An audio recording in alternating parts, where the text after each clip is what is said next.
Dear students, in last class we discussed about some fundamental facts about nucleus. We studied about composition of nucleus. We also studied about size of the nucleus as well as its density. We also discussed about isotopes, isobars, isotones, and atomic mass unit. Now today we will discuss some more facts related with nucleus. Today we will discuss about nuclear force. हम लोग आज जो है nuclear force के बारे में पढ़ेंगे. Then question is कि this what do you mean by nuclear force. Nuclear force होता क्या है? तो सिंपली वी यूज टू से कि जैसा इसका नाम है वैसा ही इसका डिफिनेशन है. Force inside nucleus, forces which operates inside nucleus, and it is well known fact to you all that inside nucleus there is presence of protons and neutrons. It means that forces or the force which operates between different nucleons, which operates between protons and neutrons which are present inside nucleus is known as nuclear force, right? And we used to say before coming over definition, first come over the fact. We used to say inside the nucleus there is presence of two fundamental particles, protons and neutrons. Protons are positively charged particle. Neutrons are neutral, means having no charge. And masses of both are, means protons and neutron, both are near to same. Really, mass of neutron is slightly more than, little bit more than that of proton, right? Then question is this कि ये protons और neutrons के बीच में कौन कौन से force लग रहे होंगे. देन फर्स्ट कम ओवर कि as all protons and neutrons have mass, so due to their masses force of gravitation should act. And this very gravitational force is attractive in nature. And come over electrostatic force, you are saying protons are positively charged, and we know that like charges repel each other. So two protons will repel each other. तो अगर proton repel करेगा it mean that क्या बात होगी, electron दो proton के बीच में, दो न्यूट्रॉन के बीच में, एक प्रोटॉन और एक न्यूट्रॉन के बीच में due to their masses there will be force of gravitation, right? And between two protons there will be, due to their similar charges there will be force of repulsion, right? And relation between this very force of gravitation and electrostatic force regarding their numerical value is very big. Means you can say for electrostatic force is very bigger than that of force of gravitation. Force of electrostatic is 10 to the power 36 times bigger than that of force of gravitation. Force of gravitation मेरा attractive in nature है, electrostatic force repulsive in nature है, लेकिन repulsive force जो है बहुत ही stronger होता है. It mean that overall forces will be repulsive in nature. और अगर यह रिपल्सिव इन नेचर है, तो then there should not be real existence of nucleus. Nucleus को एग्जिस्ट नहीं करना चाहिए. क्यों? क्योंकि एक प्रोटॉन दूसरे प्रोटॉन से दूर भाग जाएगा. But we know that our nucleus is highly stable. तो यहाँ यह लगता है जरूर जो न्यूक्लियस का कंस्टिट्यूएंट्स है उसके बीच में एक और फोर्स लग रहा है which is bigger than electrostatic force and attractive in nature. Name of that very force which is bigger than electrostatic force and attractive in nature is nuclear force, and due to this very force our nucleus is highly stable. It means that we can say nuclear force is a force which operates between different nucleons, not only different protons, which operates between different nucleons. It means that between two protons, between two neutrons, and between a proton and a neutron. This very force is stronger than electrostatic force and attractive in nature. And due to this very force, our nucleus is stable. Then we used to say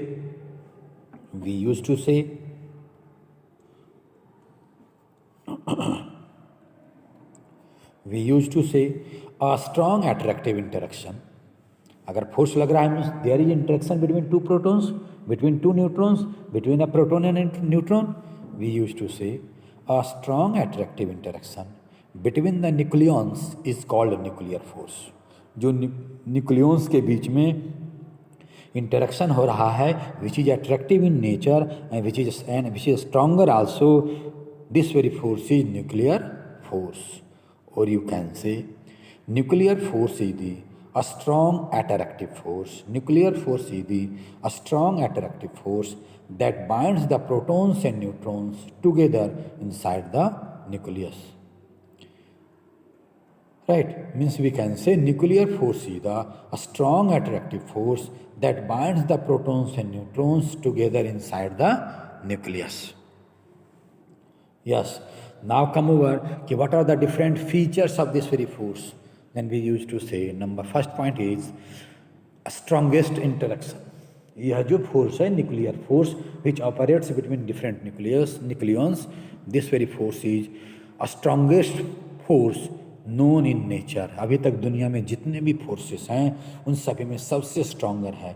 and we use to से nuclear force is the strongest interaction known in nature that holds the nucleus together, that holds the nucleons together despite the strong electrostatic repulsion between the proton.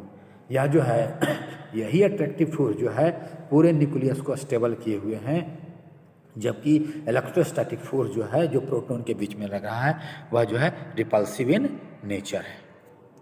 Right? We used to say it means that inside the nucleus there is action of three types of forces: force of gravitation, electrostatic force and nuclear force.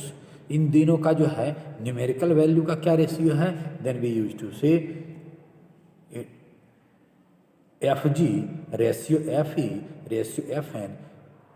These are in the ratio of 1, ratio 10 to the power 36, ratio 10 to the power 38. Means we can say Fg ratio Fe ratio Fn is equal to 1 ratio 10 to the power 36, ratio 10 to the power 38. Means force of gravitation के respect में electrostatic force 10 to the power 36 times बड़ा है, और nuclear force electrostatic force के respect में 10 to the power 2 times means 100 times बड़ा है. Right? It mean that it is strongest interaction known in nature. Right?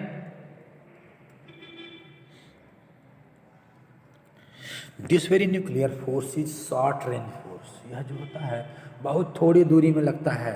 We know that electrostatic force, gravitational force, these are long range force. कितनी भी दूरी बढ़ाते चले जाइए, no doubt value of force will decrease but force will act.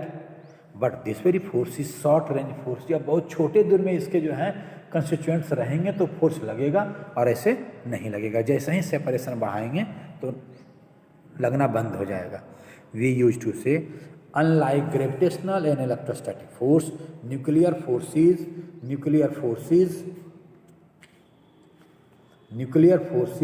short range force. It operates up to a very short distance of the order of 10 to the power minus 15 metre. यह 10 to the power minus 15 metre के range में लगता है.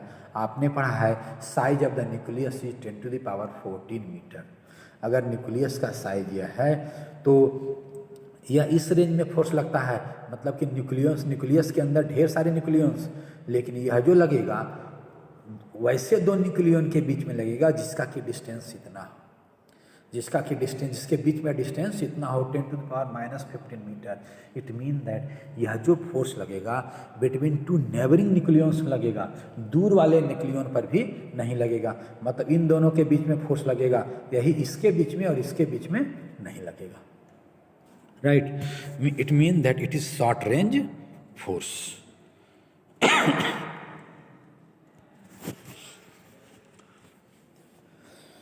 Charge independent character we use to see, यह जो force लगता है ऐसा नहीं कि चार्ज रहेगा, पॉजिटिव चार्ज रहेगा, नेगेटिव चार्ज रहेगा तभी फोर्स लगेगा। It is charge independent, means charge has no role. We use to say this force acts between two neutrons, यह जो फोर्स दो न्यूट्रॉन के बीच में लगता है, टू प्रोटॉन्स, दो प्रोटॉन्स के बीच में भी लगता है, and a neutron and a proton के बीच में भी लगता है।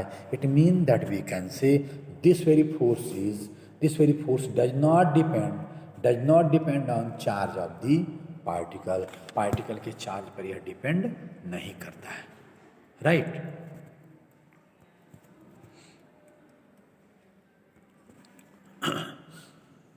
सैचुरेशन इफेक्ट, जो अभी बात कहा मैंने बच्चे वही बात है।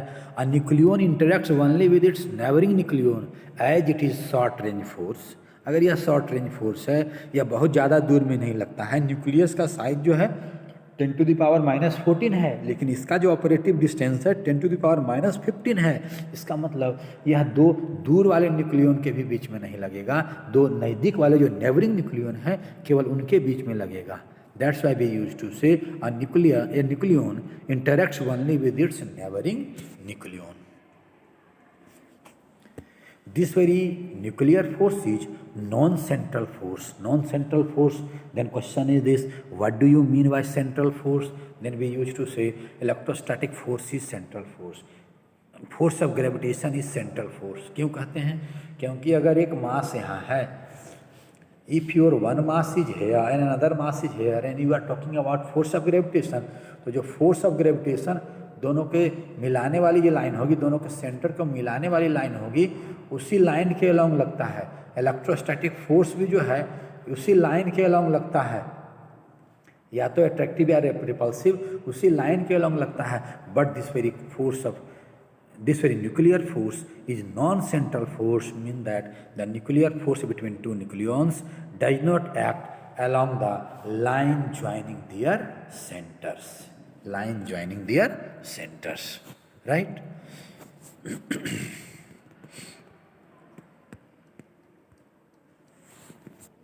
Now come over next topic. Our next topic is mass defect. Question is this, what do you mean by mass defect? Then we used to say, we know that composition of nucleus is protons and neutrons.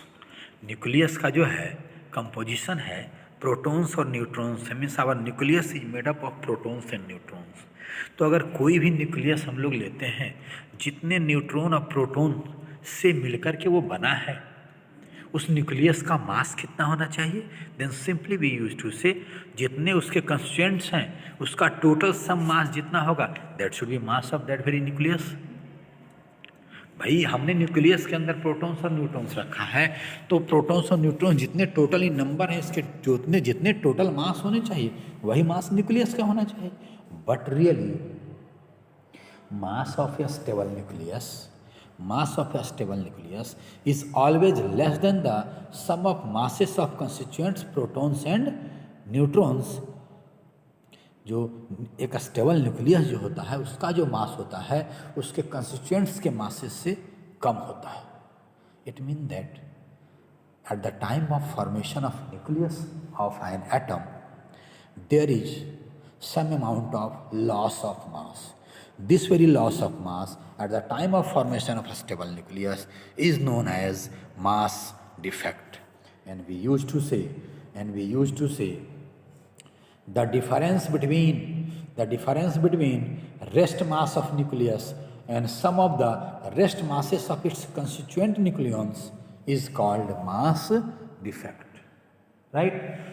जो nucleus का मास बनने के बाद हो रहा है और जितना कंस्टिट्यूएंट्स उसमें हमने डाला था उसका जो मास होता है, उन दोनों का जो डिफरेंस होता है, that very difference is known as mass defect. Here we have used one term, rest mass. Question is this: what do you mean by rest mass of nucleus, rest mass of nucleons? Right? Then according to Einstein's mass energy equivalence, means E equal to m into c square, we used to say energy and mass are equivalent terms. Energy and mass are equivalent terms. अगर आपके पास m energy है तो m mass है, it mean that you have energy, equivalent energy E. If you have energy E, then you have equivalent mass m. Right? समझ रहे हैं ना? तो वी यूज टू से कि यह दोनों का जो डिफरेंस होता है, that very difference is known as mass defect. Then question is this कि ऐसा मास इन डिफेक्ट क्यों हुआ, मास क्यों घट गया? राइट? तो जरा सा सुनेंगे ध्यान से. शुरू में बातें यह कही जाती थी जिसमें न्यूक्लियर फोर्स का जो है डेवलपमेंट नहीं हुआ था, न्यूक्लियर फोर्स का कॉन्सेप्ट नहीं आया था, उस समय कहा जाता था कि as inside nucleus there is presence of protons and neutrons. Neutrons are neutral and protons are positively charge particle. जो है due to masses of protons and neutrons there will be force of gravitation between them which is attractive in nature, and due to similar charges of protons there will be force of repulsion, right, which will act between protons. और यह जो force of जो repulsive force है, means electrostatic force है, this very force is very very stronger than gravitational force. It means that overall acting forces will be gravitational in nature, will be electrostatic in nature and will be repulsive in nature. तब इसका मतलब मेरा nucleus जो है stable नहीं है. और nucleus stable क्यों है? तो यह कहा गया कि लॉस इन मास इसलिए होता है कि जितना लॉस इन मास हो गया वह एनर्जी में कन्वर्ट हो गया, और यह एनर्जी जो है, जो एक न्यूक्लियस एक प्रोटॉन दूसरे प्रोटॉन से दूर भागना चाह रहे थे, उसको एक जगह पर बांध करके रखने में खर्च हो गया. राइट? बांध करके रखने में खर्च हुआ. कब यह बात कही गई? जब जो है न्यूक्लियर फोर्स का कॉन्सेप्ट नहीं आया था. मतलब यह कहा जा रहा था कि जो है डिफरेंट न्यूक्लियस के अंदर रिपल्सिव फोर्सेस जो है डोमिनेंट है, तो सभी प्रोटॉन्स को एक जगह नहीं रहना चाहिए, लेकिन एक जगह है. कैसे है? तो उसका एग्जाम्पल, उसका रीजन यह दिया गया, लॉस इन मास इसलिए हो रहा है क्योंकि जो है न्यूक्लियंस को बांधने के लिए, प्रोटॉन्स को एक जगह बांध कर रखने के लिए there is need of energy, नहीं तो एक दूसरे से दूर भाग जाएंगे due to force of repulsive. तो क्या हुआ कि कुछ मास जो है लॉस हो गया, खत्म हो गया, एनर्जी में कन्वर्ट हो गया, और वही एनर्जी जो है डिफरेंट न्यूक्लियंस को एक जगह बांध करके रखे हुए है, जिसके चलते मेरा न्यूक्लियस स्टेबल है. राइट? जिसके चलते मेरा न्यूक्लियस स्टेबल है. Right?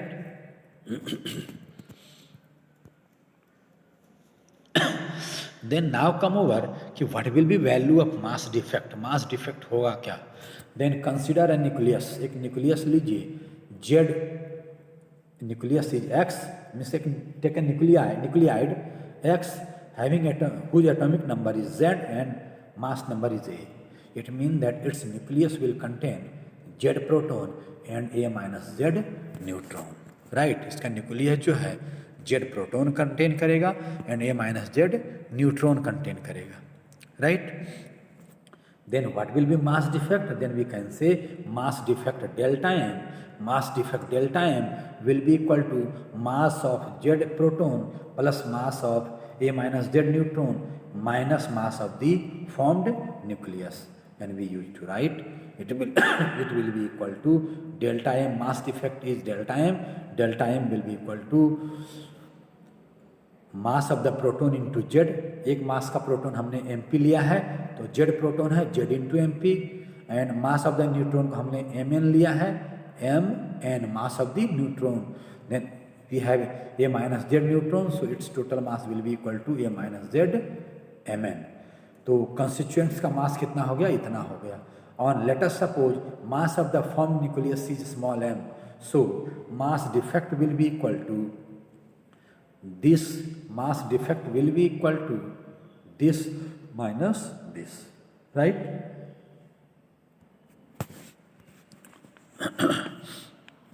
where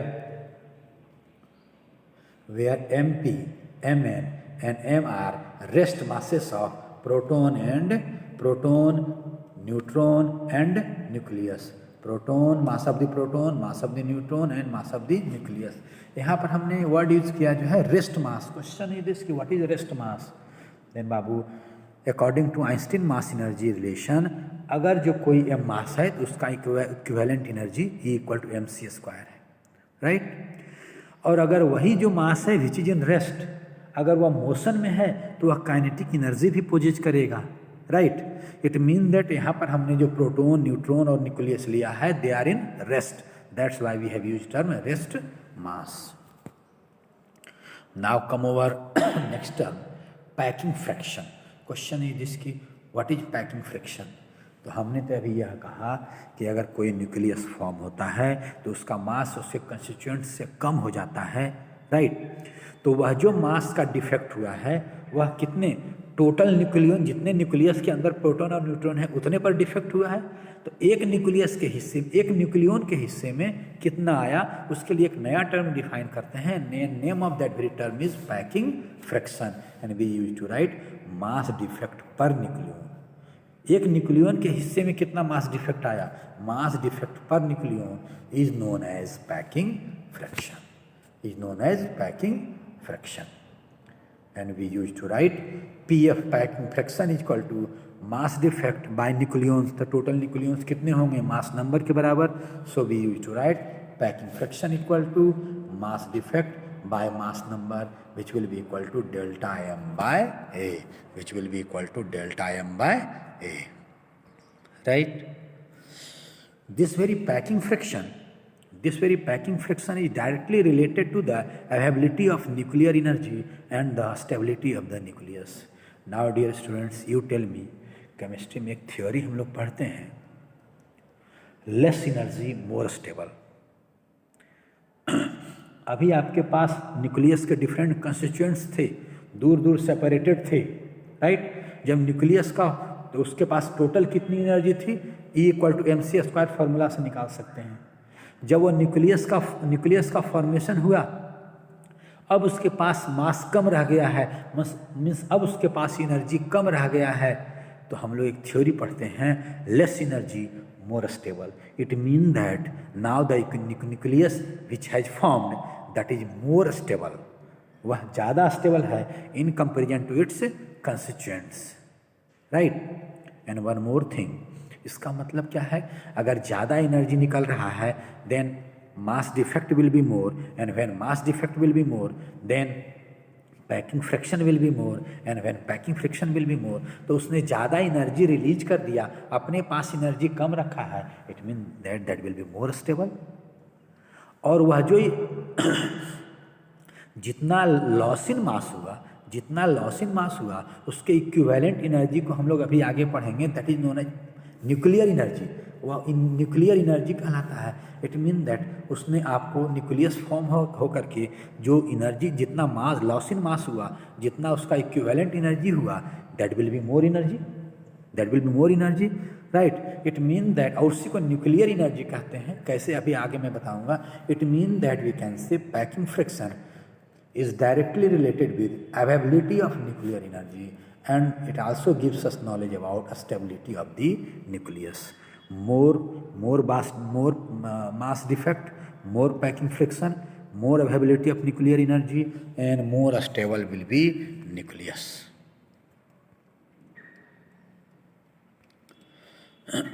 Now come over binding energy. Question is this: what do you mean by binding energy?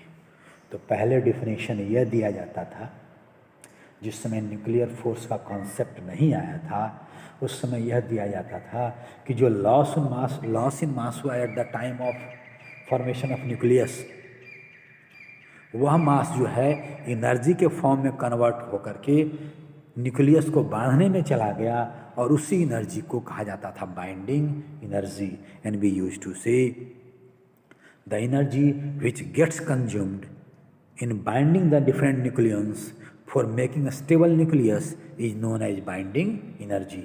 पहले डिफिनेशन यह दिया जाता था, the energy which gets consumed in binding different nucleons to form a stable nucleus is known as binding energy. And this very binding energy EB will be equal to जो mass defect हुआ into C square, ये होना चाहिए, right. लेकिन जब nuclear force का development हो गया तब तो यह कहा गया भाई, तब तो बांधने वाली बात ही नहीं रह गई। तब तो माना यह जाने लगा कि जो है न्यूक्लियस के अंदर एक और स्ट्रॉन्गर फोर्स ऑपरेट हो रहा है, जो कि इलेक्ट्रोस्टैटिक से ज़्यादा स्ट्रॉन्गर है, और वही एक दूसरे की ओर बांधे हुए हैं। देन क्वेश्चन इज दिस, अगर वही बांधे हुए है तो जो यह मास डिफेक्ट हो रहा है वह क्या होगा? तो उसमें यह दिया गया कि यह जो मास डिफेक्ट है उसके इक्विवेलेंट जितनी एनर्जी होगी वह एनर्जी ही बाइंडिंग एनर्जी कहलाएगा, और that very energy will be released by the nucleus. It mean that जब न्यूक्लियस का फॉर्मेशन होगा, राइट, तो जितना एनर्जी वह रिलीज करेगा that very energy will be binding energy. And one more thing, अगर न्यूक्लियस फॉर्म हो रहा है अपने डिफरेंट कंस्टिट्यूएंट से तो एनर्जी रिलीज कर रहा है। अगर इसी न्यूक्लियंस को हम लोग फिर इन्फाइनाइटली सेपरेट करेंगे then there is need of energy. कितना एनर्जी देंगे? तो इसी एनर्जी के बराबर देंगे। इन दोनों एनर्जी को बाइंडिंग एनर्जी ही कहा गया। And we used to say the binding energy of a nucleus is defined as the energy required to break up the nucleus into its constituents protons and neutrons and to separate them to such a large distance that they may not interact with each other. Nucleus का formation हुआ था, infinitely separated protons और neutrons को हम लोग एक जगह लाए थे। हमने कहा कि बांधने में एनर्जी लगेगा, मास डिफेक्ट हुआ वह चला गया। जब न्यूक्लियर फोर्स की बात आ गई तो हमने यह कह दिया कि न्यूक्लियर फोर्स लग ही रहा है तो एनर्जी ज़रूरत नहीं पड़ेगा, तो इसका मतलब मास डिफेक्ट के बराबर एनर्जी रिलीज करेगा। अब सेपरेट करने में कितना एनर्जी लगेगा तो उतना ही एनर्जी लगेगा। That's why we used to say the binding energy of a nucleus is defined as the energy required to break up the nucleus into its constituents protons and neutrons to separate them. जितनी energy लगेगी that will be binding energy. और आप ऐसे भी कह सकते हैं binding energy is the amount of energy release during its formation of nucleus from its constituents protons and neutrons. Binding energy क्या है?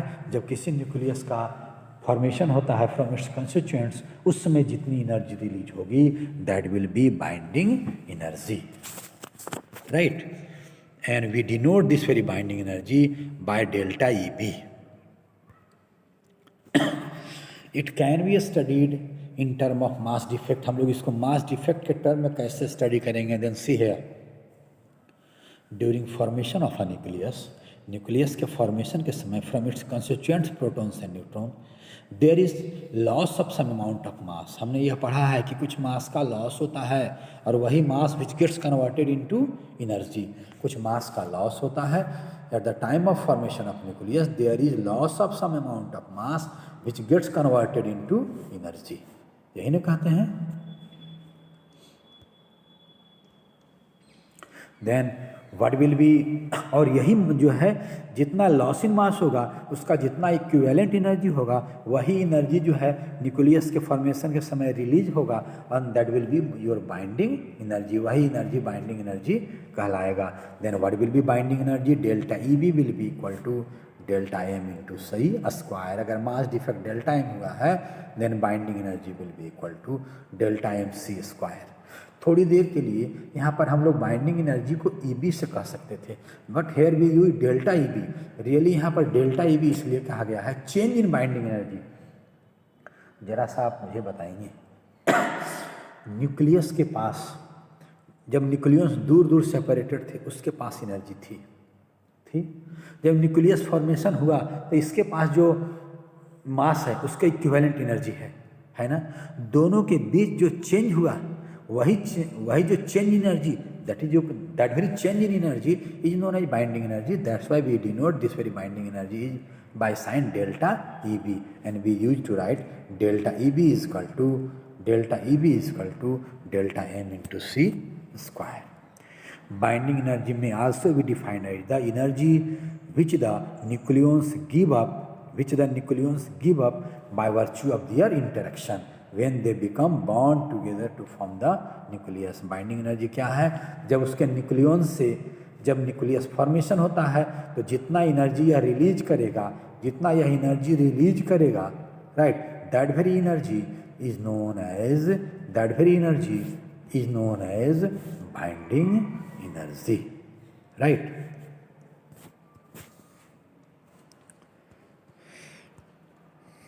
Then question is this, what will be expression of our binding energy. Binding energy का expression क्या होगा? तो take an example. Let us suppose you have a nucleus having atomic number Z and mass number A. It means that it will have Z protons and A minus Z neutrons. इसको Z proton होगा और A minus Z neutron होगा, right. Then what will be mass defect? Mass defect will be Z into mass of the proton plus A minus Z into mass of the neutron minus mass of the nucleus. Then from mass energy relation, binding energy of the nucleus will be delta EB will be equal to delta M into C square. तो delta M कितना लिखेंगे? delta M will be equal to this much. Then we can write ZMP plus A minus ZMN minus mass of the nucleus into C square, right. अच्छा, one more thing. ये तो हमने nucleus के formation के समय binding energy release करने की बात कही. जब एटम की फॉर्मेशन की बात करेंगे, तो जब atom is also stable thing, वह भी उसमें इलेक्ट्रॉन आता है. तो इसका मतलब जब एटम का फॉर्मेशन होगा वहाँ भी कुछ लॉस इन मास होना चाहिए. वहाँ पर क्या लॉस इन मास होगा? Then that will be equal to loss in mass will get converted into energy and that will be binding energy at the time of formation of atom. We should say yes, वही हम लोग कहते हैं बाबू. In the atom में electrons are bond to the nucleus by electrostatic force, so they will have also binding energy due to electrons and nucleus. Electron और nucleus से मिलकर के एटम का फॉर्मेशन हो रहा है, तो यहाँ पर भी बाइंडिंग एनर्जी होना चाहिए. Question is this, what will be binding energy? Then we can say delta EB for electron will be equal to mass of the nucleus plus means mass of the constituents minus mass of the atom. तो हमने लिखा है mass of the nucleus plus Z mass of the electron को M ही लिखा और Z electron होंगे Z into mass of the electron minus mass of the atom into C square. Atom का constituents ये बन रहा है atom A, then mass defect will be equal to mass of the constituents minus mass of the atom, right, into C square. And now question is this, what will be value of binding energy in this case? Then we used to say binding energy in this very case, binding energy in case of electron, binding energy of electron is of the order of electron volt. Sorry, यहाँ mega electron volt लिख दिया हूँ, kilo electron volt. यह जो electron का binding energy जो होता है that is of the order of either electron volt two kilo electron volt, which is very very less in comparison to binding energy of nucleons which is of the order of mega electron volt. Electron का binding energy kilo electron volt के range में होता है या electron volt के range में होता है, लेकिन न्यूक्लियंस का binding energy mega electron volt के रेंज में होता है. मीन्स यह जो है दोनों के बीच में डिफरेंस 1000 टाइम्स के बराबर है. It mean that we can say binding energy of electrons will be negligible in comparison to binding energy of nucleons. It mean that we can neglect it. तो इसलिए हम लोग बाइंडिंग एनर्जी ऑफ इलेक्ट्रॉन को neglect कर देते हैं. और जब नेग्लेक्ट कर देंगे तो जरा सा देखिए, तो आपने एक डाटा लिखा है, अभी आपने एक डाटा लिखा है delta EB is this very relation. You are saying this will be 0, it means that this will be 0, C square can't be 0, it means that this will be 0, and then we used to write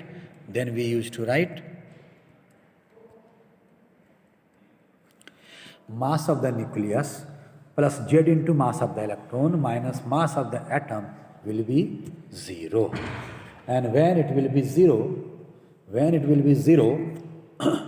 then we can write delta EB. अब इतना, it means that we can write mass of the nucleus. We can write mass of the nucleus will be equal to mass of the atom minus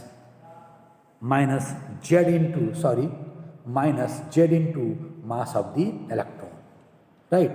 तो अगर ये वाला value, इस value को हम लोग बाइंडिंग एनर्जी ऑफ न्यूक्लियंस में fill कर देंगे, बाइंडिंग एनर्जी ऑफ न्यूक्लियंस में फिल कर देंगे, then we will get a relation, and that very relation will be delta EB will be equal to Z into mass of the proton plus A minus Z mass of the neutron minus mass of the atom plus Z into mass of the electron into C square, right? Which will be equal to mass of the proton and mass of the electron को दोनों एक जगह कर दीजिए, Z से into है, so it will be equal to Z into mass of the proton plus mass of the electron minus A minus Z mass of the neutron minus mass of the atom into C square, right? And mass of the proton plus mass of the electron is equal to mass of the hydrogen atom, so we can write it will be equal to Z into mass of the hydrogen atom plus A minus Z into mass of the neutron minus mass of the atom into C square. Here we have used the data mass of the proton plus mass of the electron is equal to mass of the hydrogen atom, क्योंकि hydrogen के अंदर जो है केवल proton और electron ही होता है, right? तो यह इतना जो बाइंडिंग एनर्जी होगा, या जो बाइंडिंग एनर्जी का एक्सप्रेशन आया है, right, that is whole binding energy of the nucleus. What will be value of binding energy per nucleon? We used to say the binding energy per nucleon is the average energy required to extract one nucleon from the nucleus. Binding energy आपने यह कहा पूरे nucleus को इसके separate करने के लिए जितनी एनर्जी की जरूरत पड़ेगी या न्यूक्लियस का फॉर्मेशन होगा तो जितना एनर्जी रिलीज करेगा, that is your binding energy. तो अगर इतने न्यूक्लियंस जेड न्यूक्लियंस को ए न्यूक्लियंस को सेपरेट करने में जितनी एनर्जी लग रही है उसको आप बाइंडिंग एनर्जी कह रहे हैं, तो एक न्यूक्लियन के हिस्से में कितनी एनर्जी आएगी, that very energy is known as binding energy per nucleon. And we use to write binding energy per nucleon is the average energy required to extract one nucleon from the nucleus.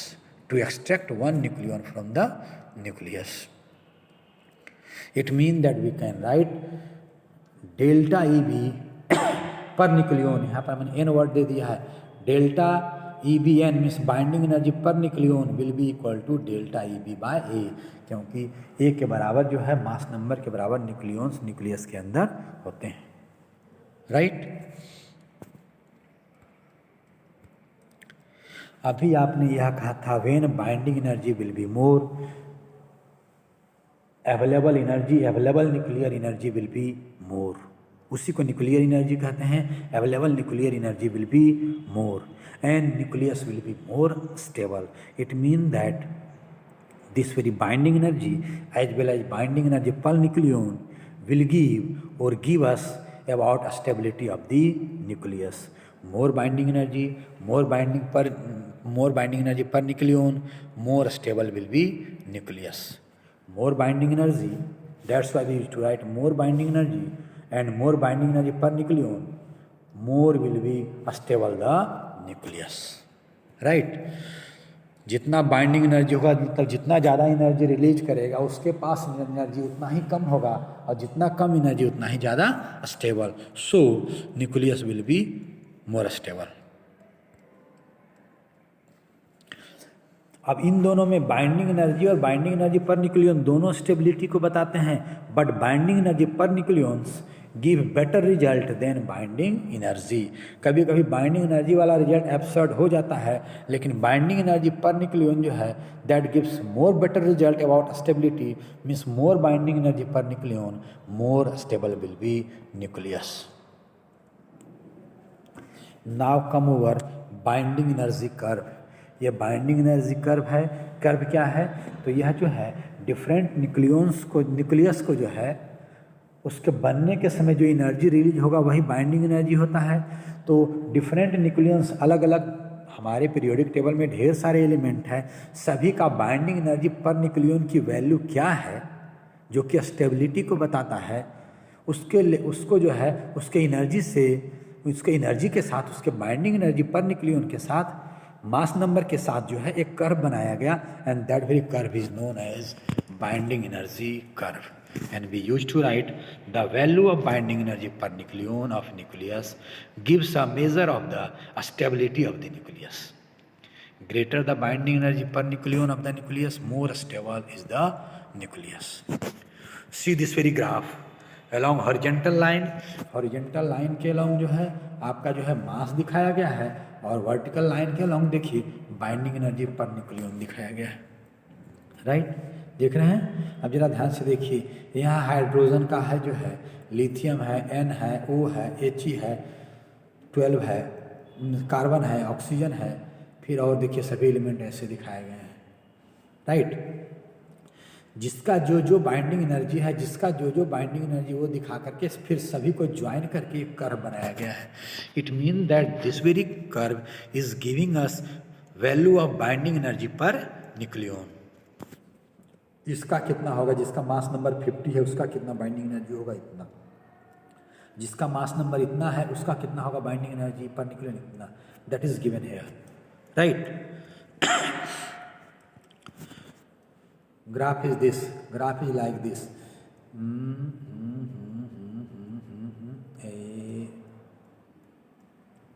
like this. Right, what are the different results of this very graph? What are the different merits of this very graph? What are the different output of this very graph? Then see here, features of the binding energy curve. The binding energy per nucleon is small for light nuclei like H11, H12, H13. See the data.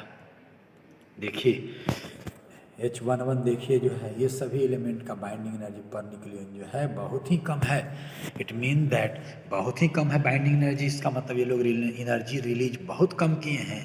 It mean that these are less stable, these are not more stable. Right,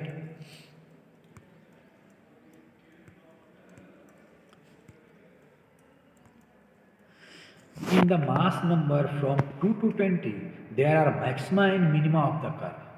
The maxima indicates higher stability, whereas minima indicates lower stability of the nucleus. Now see the graph. देखिए तो mass number 20 तक देख रहे हैं कि कुछ जो है अपने कर्व से ऊपर भाग गया है लाइक He, कार्बन एंड 12, और कुछ जो है अपने कर्व से नीचे आ गया है, स्मूथ कर्व से नीचे आ गया है like lithium, N and O। तो जो कर्व से ऊपर भाग गया है, it mean that they have more value of binding energy per nucleon which indicates more stability, and this Li, N and O have less value, this indicates lesser stability, and we used to write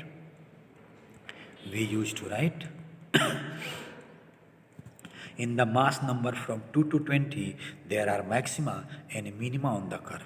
The maxima indicates higher stability because higher binding energy per nucleon, which indicates more stability, and minima indicates lower stability of nucleus. Why?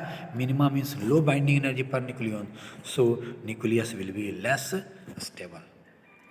The curve has a broad maximum close to value 8.5 mega electron volt per nucleon in the mass range from 40 to 120.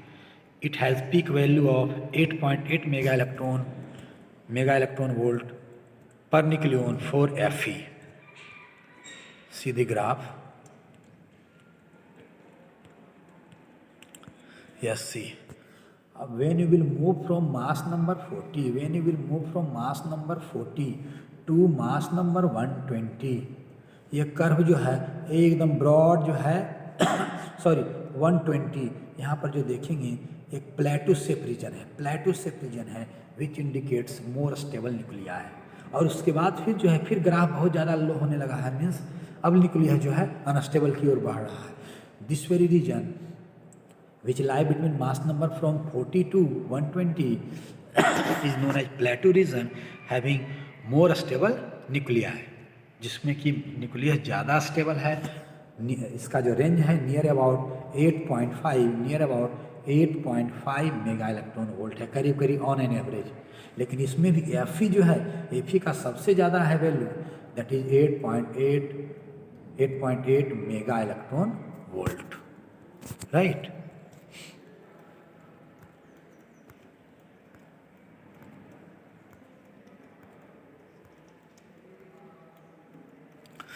As the mass number increases further, the binding energy per nucleon shows a gradual decrease and drop to 7.6 mega electron volt per nucleon for uranium. और आगे 120 से आगे बढ़ते हैं तो graph और down होता जाता है, which indicates lower binding energy per nucleon. घटते घटते यूरेनियम का जो है 7.6 mega electron volt per nucleon हो जाता है, राइट। Okay dear.